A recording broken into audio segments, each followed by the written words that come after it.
Finger Touch Overview. You can use your finger the same way you use the interactive pens. To click on links, to double-click to open applications, to choose tools for drawing and erasing, to scroll through documents and web pages, to select, move, and resize objects. First, using your finger, click on the icon on your dock. When the toolbar opens, select Desktop Annotation.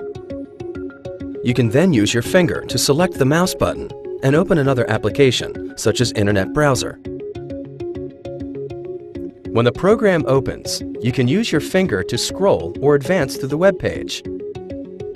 If you want to click on a link, you can do so by double-tapping on the desired link. Make sure that your double-click motion is deliberate, fully touching, and disengaging from the board in a double tap. When the new page appears, you can annotate on it by selecting the pen tool. You can also select line thickness and color. Using your finger, you can then draw directly over the projected content. As a matter of fact, up to 6 fingers can draw on the image at the same time. However, all the drawing will appear in the same color.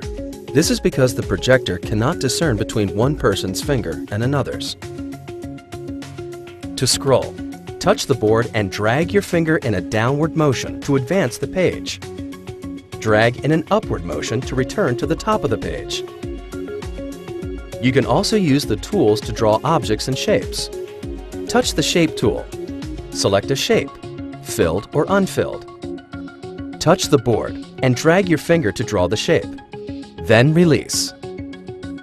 If you want to resize the image, touch it so that it is highlighted. Then using 2 fingers, you can expand the object by moving outward, or reduce the object by pinching or moving your fingers together. You can use your fingers to show a PowerPoint presentation by opening the PowerPoint application and file you wish to show. When you tap on Presentation icon, the slideshow will begin. You will notice that the standard toolbar disappears and an abbreviated version of Easy Interactive Tools appears, allowing you to see the slides more easily, as well as advance the slides and annotate directly on them. To advance slides, you tap on the down arrow. To go back, tap on the up arrow. If you wish to annotate on them, tap the pen tool and begin making your notes. When you are ready for the next slide, touch the down arrow. You will notice the annotations go away. But if you arrow up to go back to the previous slides, the annotations are still there. As a matter of fact, they will remain there until the end of the presentation, at which time you will be prompted to save or erase the annotations.